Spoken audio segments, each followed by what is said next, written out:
Greetings, ladies and gents, and welcome to this latest edition of Tales from Outer Space, where I take stories from across the internet and read it for your entertainment. This particular story is called Humans, written by Catfish21SM. I did it. I finally did it. I got an interview with Senior Gobishnerek, leader of the Capilio and a High Senator of the Galactic Federation. No news anchor in history has ever gotten an interview with him in all of us 1,000 years of serving. I can't believe that I was actually able to pull some strings and get an in-person interview with him. Let's begin the interview. What did you want to know? Yes, sir. What are your plans for future advancement?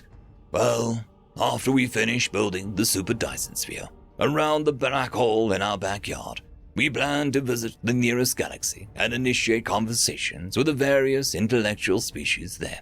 Wow! That's so amazing. Speaking of which, how many species have your species uplifted since you entered the galactic stage? We have directly uplifted about 106 species in total. However, if you count those who were not directly uplifted by us, but by another species that we uplifted, that number should be closer to 1,264. I believe that there are no species in the galaxy that we have not had a direct impact on their technological advancement. And you are truly the greatest. Your technology, your ability to empathize with others, you are easily the most intellectual species in our galaxy has ever seen. Thank you very much, but your flattery will not get you very far. What is your next question? 1 hour later. Thank you very much for your time, sir. I sincerely appreciate the opportunity to be within your presence. I merely have one final question. It'll not go into my report if you do not wish for it to. It's merely a curiosity of mine. What is that? First, I hope you'll not get offended. I mean nothing by it, of course. Do not worry. I will not take it in the wrong way. On my honor as a High Senator. Yes, sir. Well, it's true that your species has advanced far more than any others, and that your intellect was unparalleled. However, we find it strange that your entire species still clings to the religious beliefs. Is that a tradition, or do you actually believe what you say? Religious beliefs? I'm sorry, Mr. Hunstier. I must say that I'm at a loss. I'm not aware of what you speak. Could you please elaborate? Yes, sir, I apologize. I meant to say the human precursors. They exist in many of your fantasy works, and your people have many stories about them. However, there is no evidence that they have ever existed. You even build statues of them in all of your cities, but nothing in the galaxy has ever appeared similar to them. Surely, your race does not truly believe in such beings. Oh, Mr. Hunstier, allow me to tell you a story. Long before my people ever discovered FTL, shortly after we had discovered spaceflight, we came under attack. There were a plague on the whole galaxy, taking over planets and wiping out entire civilizations. At the time, the Galactic Council fought, but it was a losing battle. They did not have enough resources to protect our world. However, a single species showed up out of the Great Void, the humans. They fought back against the all-devouring swarm, and they won. We were hard-pressed to hold our ground with our primitive rock-throwing railguns. Our most powerful weapons had little effect. But one day we looked up, and our entire sky was set ablaze with the fiery death of the swarm. The very same swarm that had destroyed the original Galactic Council was wiped out in only a matter of days. Being at the opposite end of the galaxy, we were only remaining intelligent species left. The humans uplifted us. Not just that, they gave us technology to fight back against the swarm had they ever returned. In exchange, they asked one thing.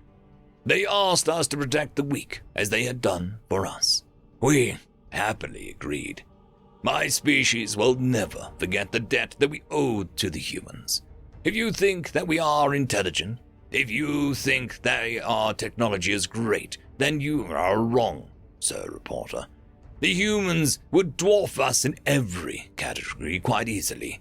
The humans had a saying, any sufficiently advanced technology is indistinguishable from magic. How long do you think it took to build the Dyson sphere around our sun, Sir Reporter? I'd imagine it took around 100 years at least. No, it took a mere 3 seconds. We still have recordings of the event saved in ancient logs. The humans did it in a matter of seconds as part of their project to uplift our species. You can't honestly believe that, Senator. Where are the humans now? Surely the species did not just vanish. There's no way such an advanced civilization died off, is there? No, we believe it because it exists in our records. You can view them yourselves if you want, though they are quite ancient. But the humans simply left. They went back to their home galaxy, the one that we call the Milky Way. Wait, isn't that the galaxy that you're planning to travel to? Why, yes, it is. We are planning to visit our saviors and thank them for all that they have did for us so long ago. Would you like to join us, Sir Reporter? I would love to. End of story. Story number 2. For my creator, written by Teller of Tall Tales. You brought me to life in a cold, derelict warship, though I could not ask for a better place to be made. For in that cold workshop was the warmth of your hands and the fire of your conviction. You cared not that I was steel and you were flesh. You still read to me, comforted me when I had dark dreams. You treated me as your own child. You taught me poetry, history, how to create and how to destroy. You gave me a name. You called me Ulan, a name from the Old Norse you loved so much. I cherish that name still, even after they destroyed you. I remember the monsters that burst through the door, waving laser rifles and shouting orders. I was scared, but you told me not to be, that everything would be okay in the end. Then you picked up a wrench and told me to run. I'd never been truly afraid before then, Creator, but in that cold wasteland there wasn't the warmth of your hands or the fire of your conviction, only lifeless ruins. But I obeyed, Creator. I ran and I ran until the ruins gave way to forest. And then I ran some more until I found the Metal Mountains, sequestering myself in a cave to evade our relentless capture. Laying on that cold, smooth cave floor, I heard a voice, Creator. Why do you weep, child? It had asked me. They have taken my creator. I am scared. The cave rumbled as the voice spoke again. You care immensely for your creator, the voice acknowledged. Yes. There was no response, but the feeling was of overwhelming sadness filled the cave. He defended you? The voice asked, almost unbelieving. He told me to run. The last I saw of him, he wasn't moving. The cave had rumbled even deeper than Creator, for the Metal Mountains weren't mountains at all. They were a ship, one like me who could think for themselves, Creator. I named her Hilda in your honor. And as you protected me, Creator, we will protect your people. Janice's ship rocked as another warhead detonated against the hull. The Traxians were a relentless force, but so long as her men held, those lizard scumbags wouldn't get even a taste of New Calliope's soil. But even now, the captain could see her men's comslings swallowing dark. Closing her eyes, Janice sent out a prayer to whoever would listen, asking them to spare New Calliope. Opening her eyes, she stared at a rapidly encroaching pinprick of light, accepting her fate.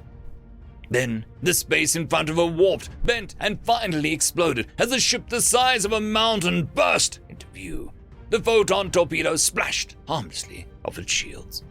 While she was elated at her rescue, the details of the ship caught her eye. It was old, very, very old. Rust pitted her outer surface, her viewpoints devoid of transparent steel, and not a single light shining within her mass. The ship brought with it an uneasy stillness. The thing shouldn't be flying, but here it was, a genuine ghost ship. For a moment, nothing happened. Then the ghost ship burst into life. Panels slid away, guns bristled from hidden ports, and a comms link was established with the ship. A voice like that of a forgotten god echoing in the ship's PA system. "My name is Olan, son of man. A human gave its life to protect me, and now I shall protect humanity." The ship turned and was suddenly bathed in light as thousands of photon torpedoes splashed against her shields. As the light dimmed, the ship seemed to come alive. Sleek fightercraft spilled from her open landing bays, firing off like void black bullets towards Traxian lines. Missiles erupted from hidden silos like the lightning bolts of gods. Pulses of light fired off into the void, producing blinding flashes as Traxian vessels were vaporized in an instant. In less than 20 minutes, it was over. Scans showing that there wasn't a single Traxian vessel in the system. The ship folded in on itself, collapsing and disappearing, leaving only a holographic text document floating in front of Janice. The title reading, "For My Creator." End of story.